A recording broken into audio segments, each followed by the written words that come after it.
Halo semuanya teman-teman, bertemu lagi bersama saya Real Petani Indonesia ya. Nah, di sini saya akan membahas satu judul ya teman-teman, karena saya sudah mempraktekkan hal itu dan hasilnya cukup luar biasa sekali.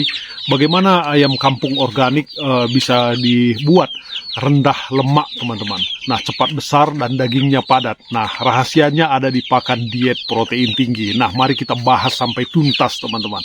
Nah, pernah nggak kalian membeli ayam kampung tetapi lemaknya sangat tebal, dagingnya sedikit dan rasanya tidak seenak dulu? Nah, kalau saya bilang, nah ada cara bikin ayam kampung itu lebih cepat besar, dagingnya padat, lemaknya tipis, tanpa obat dan tanpa suntikan teman-teman. Nah, dan saya penggunaan antibiotiknya juga sangat bisa dibilang hampir tidak ada, kecuali ada gangguan baru saya memberikannya.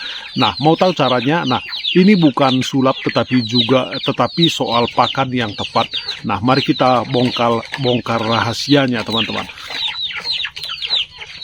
Halo teman-teman peternak, di video kali ini kita akan belajar bagaimana membuat ayam kampung organik yang sehat, rendah lemak, tetapi pertumbuhannya sangat cepat teman-teman. Nah, kuncinya sangat sederhana, kita harus membuat pakan diet karbo, ya karbonya atau dengan kata lain karbo rendah dan proteinnya kita naikkan. Nah, kenapa karbohidrat harus dikurangi teman-teman? Nah, begini logikanya.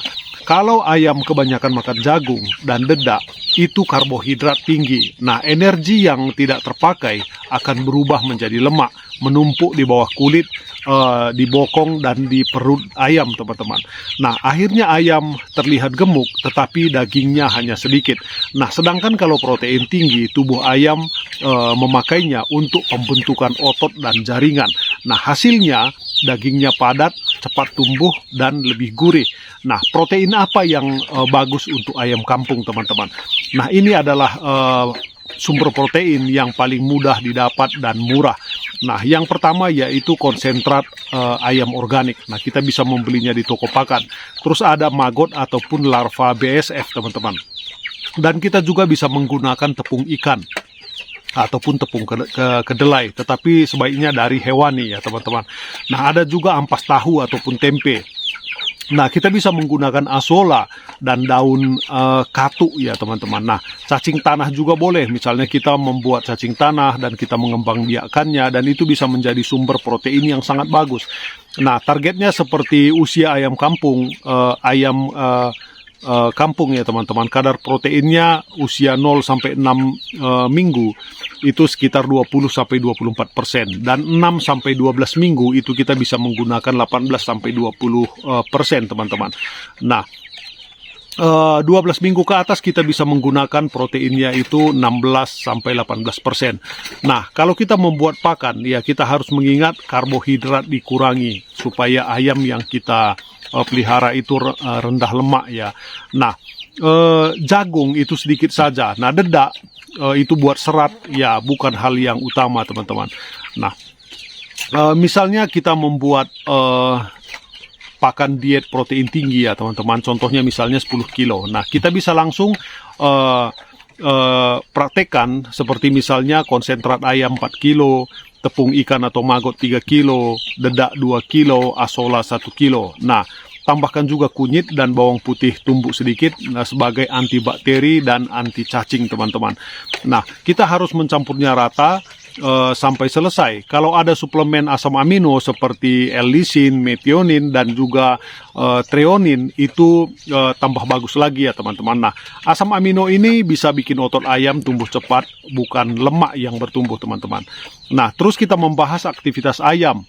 Itu sama dengan otot makin tebal. Nah, biarkan ayam diumbar, biar mereka yang pertama itu banyak gerak, otot lebih terbentuk, tidak banyak menumpuk lemak, dan daya tahan si ayam itu lebih kuat. Nah, gerak itu semacam fitness ya bagi ayam teman-teman. Kita juga kalau kita mau makan protein tinggi, dan kita juga harus nge-gym misalnya.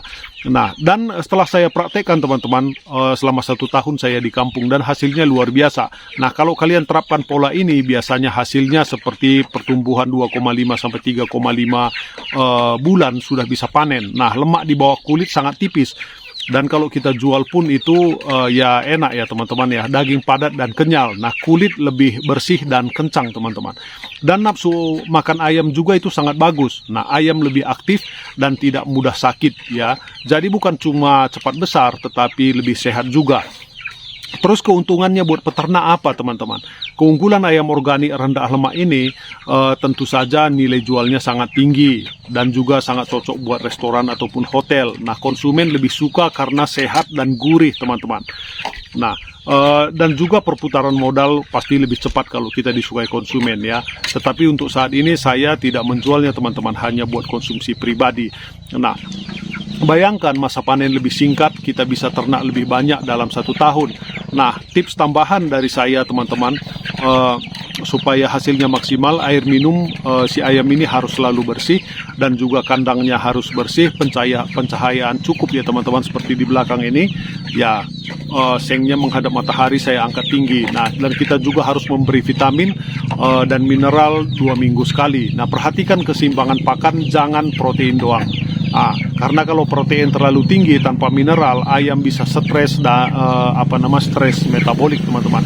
Jadi seimbang. Nah, jadi kalau boleh saya simpulkan, diet protein tinggi plus karbo rendah, ayam lebih sehat, dagingnya lebih padat, lemaknya tipis, panen lebih cepat teman-teman. Dan ini saya sudah praktekkan untuk konsumsi sendiri dan dia tidak ada lemaknya. Nah, ini bukan teori teman-teman, sudah banyak peternak juga berhasil menerapkan hal ini. Nah, kalau kalian suka konten seperti ini, ya kalian bisa like, komen, dan subscribe ya teman-teman ya, supaya saya bisa membagikan video-video seperti ini buat kalian. Nah, kalau kalian ada pertanyaan mungkin bisa kasih di kolom komentar teman-teman.